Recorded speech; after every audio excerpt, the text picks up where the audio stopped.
Good morning, family. Welcome to Sun Up on 7. Thank you so much for tuning in. Like I said earlier, if it's the first time you're tuning in to Sun Up on 7, welcome and thank you for choosing to start your day with Sun Up on 7.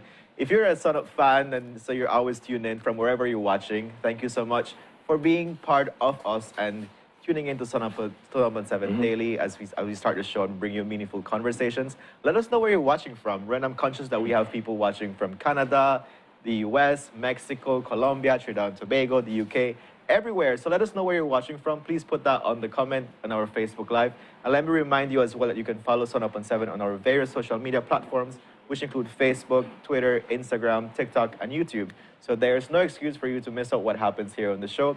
And of course, for you to, if you ever miss any episode, you can always catch up on them. So yeah, so there you go. So let's start our first conversation here. And we have human rights activist Caleb Orozco talking here with us, and he's joining us on the couch. And we're going to be having a conversation as regards to the new portfolio that was created in Cabinet, which is the religious affairs portfolio, what it means and how does this can have implications as it relates to human rights activism, equality in Belize. Good morning, Caleb. It's good to have you here with us. How are you feeling today? I'm so blessed that I reached the new year, so that I'm still breathing. Yeah, it's important. I love how earlier in the conversation he's like, he wore red because he's bringing the fire. He's bringing the heat. He's bringing the heat. He's bringing the heat. So. I do love habanero, and I do love a good sweat, so that's how it works. There you go. So, as we know, there's been these comments that Honorable Henry Charles has been able to cause a lot of people fade in the nicest turn heads. I said that's the nicest way to say turn heads and write press releases and all that comes with it.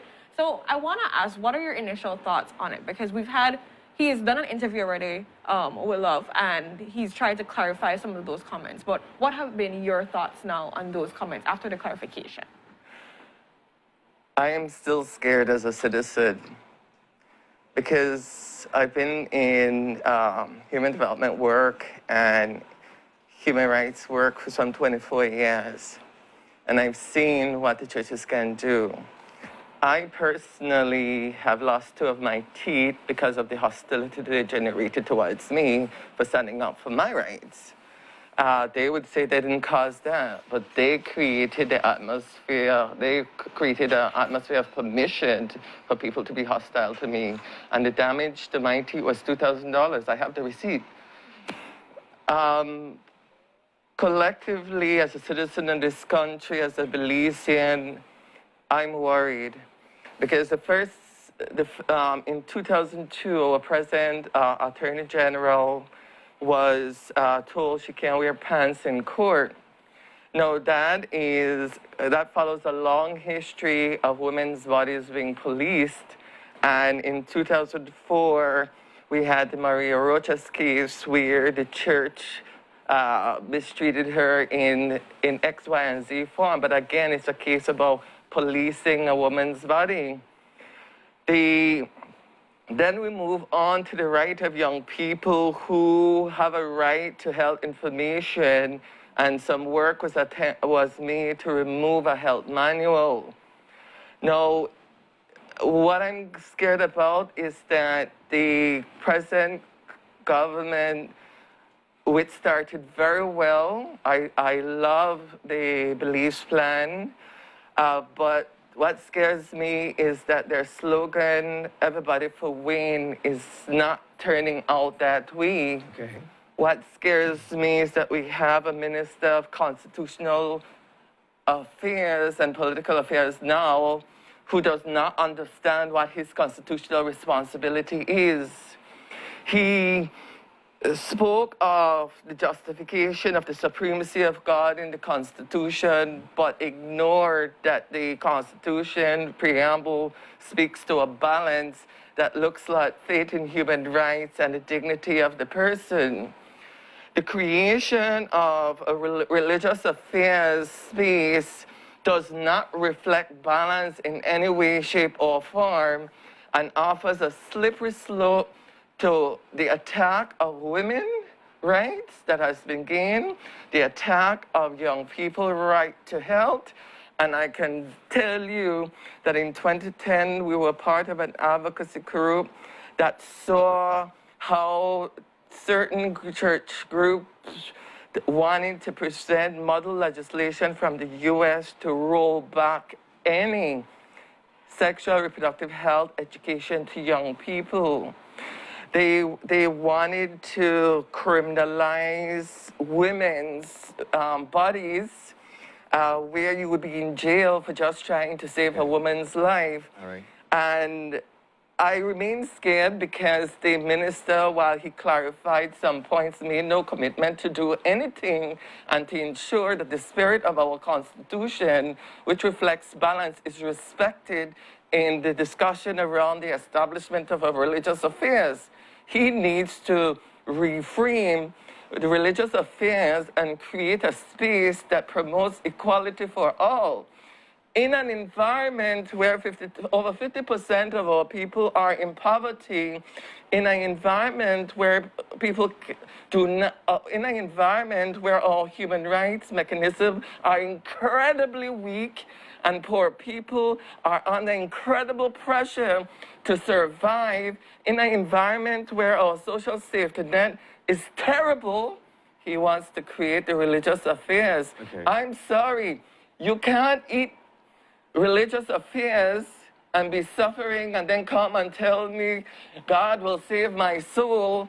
That's not how it works. All right. So, Caleb, what I'm gathering is, so you're saying by creating this religious affair portfolio, it kind of sets back a lot of the work that has been done by your type of activism and other colleagues as well. As it relates to equality, you're saying like it reassures the patriarchy that's there, which affects a lot of issues that it has to do with women's rights, equality movement.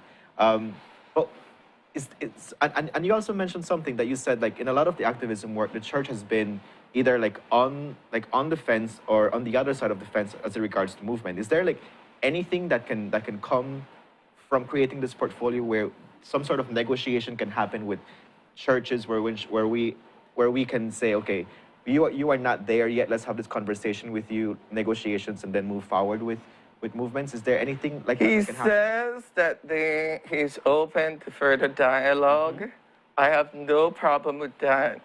But creating the optics of dialogue and no substantive commitment is a cause for concern.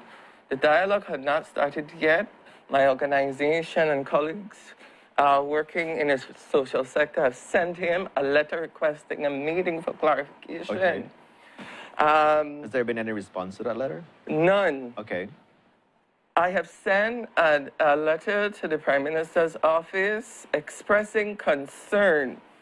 It scares the hell out of me as a Belizean that you will create interim human rights institutions like the NAC, which struggles to get money for HIV, and then create a space that could directly undermine that investment. Okay. You are working on a gender policy right now. We know in the past that these church leaders have sought to attack the gender policy for its inclusiveness.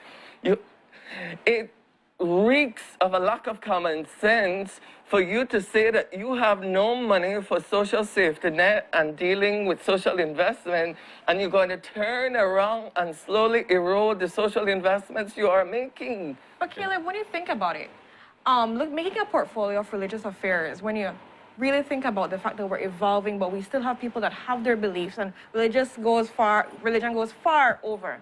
And so thinking of having that portfolio and having the inclusivity of having these human rights activists, because when he had the meeting that he's calling for, I believe, I'm trying to find the exact people that he said, it's National AIDS Commission, the Human Rights Commission, and National Women's Commission. And so we understand the past traumas that have happened from the church and from some members of the church and their opinions and strong opinions. But if we're moving into 2022, we do also have to move with the idea of change and understanding that people are changing, leaders are changing, approaches are changing, and we all have to come to the table and be a part of that change. And so having a religious affairs portfolio of such will allow an environment where everyone can come to the table and hash things out. And maybe I don't agree with what you say, and that's fine, but if the majority is agreeing with it, then of course we have to move forward with that. So it creates a space where all conversations can be able to have and be possible. For me, there's no problem sitting around the table and talking and educating each other about what the issues are, as long as our governance reflects the preamble's spirit of balance and equality and equity. In preamble E, it speaks to the state is required. It does not have a choice to address the social and economic disparities between citizens. He has a responsibility with Minister and Portfolio for Constitutional Affairs to ensure that there's reasonable balance and reasonable accommodation within regards to this discussion. To make such, for me, for Cabinet and for him to create, or in this case for Cabinet, to instruct him to create this portfolio without any consultation, without any regard for the concerns of inequity and inequality in this country, was short-sighted. Now he has a chance, along with Cabinet, to rectify the situation, so and I look forward to it. In that lens, Caleb, what is civil society organizations doing? So the portfolio has already been created. What's the next move? Do you want this portfolio to get removed, or what kind of influence do you have in the modification and in the outcomes of this portfolio? I mean, if it cannot be removed, there's some kind of influence that you can have in ensuring that your priorities and the work that you're doing is met through this avenue. So what's next for civil society? So let's be clear, the work I'm doing is in service of this country. It's not in service of me. Right. Yeah. I'll be dropping dead and be gone. The idea is to strengthen the way people's rights are protected and enforced. So that's one. Now, I am not all mouth. I tend to go, my colleague Elisa Castellanos says, I'm either a war tank, a bulldozer, or a plane with gasoline. I try not to pull out those things because it might be too much immediately. All right. Yeah, and not right now, it's too early. But what is happening is there's a group, the government has endorsed, for example, the Civil Society Reference Group and a project that deals with gender-based violence. And I have brought this to their attention because I'm also part of the Civil Society Reference Group for a national project called Spotlight. With regards to NAC, I had sent an email to the country coordinating mechanism to generate exactly what we're talking about, dialogue and understanding. I have even sent an email to the chair for the National Women's Commission, outlining the need for engagement. Yeah. For me, you can't, we have a long history in our governance where the right hand does not know what the left hand is doing, and it goes against the better judgment of our governance and the limited resources that we have. So I am passionate and I'm fire, but I'm also smart and understanding that the values of reasonable accommodation and reasonable adjustment is possible as long as there is a commitment to substantively address the issues. I will not get all of the one, but as long as a substantive issue or the core issue is addressed, I'm good. Okay. But it's also a lesson. You don't get progress and think the progress will last forever. As citizens of this country, we have to engage our governance system with regards to the experience of marginalization. Yeah. We cannot sit down and wait for the minister to do it. The minister will do his own thing. Cabinet will do their own thing. They do not live lives like sex workers. They do not, most of them are men. Most men in cabinet never get pregnant. So they do not understand the lives of women.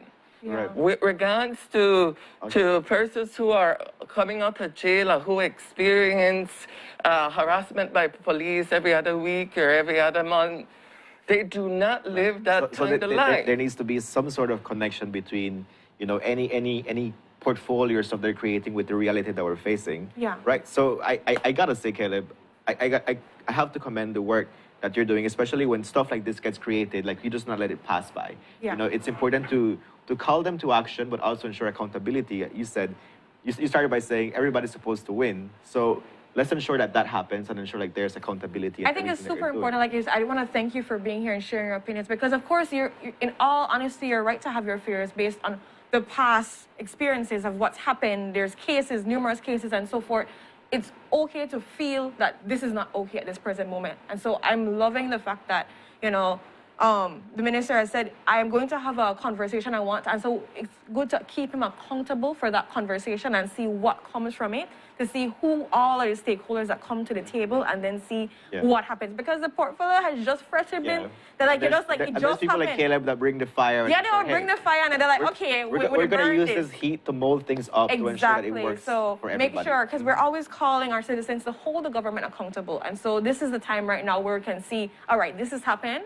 What is going to happen thereafter? What are the steps after? So again, I just want to thank you so much, Caleb, for being here, for sharing your fire with us, for putting Sun Up on Fire early in the morning. We love it. We love it. And so with that, we go to our next commercial break. When we're back, we're going to be talking about art and an amazing new workshop that's coming up on February 13th. Stay tuned for that conversation.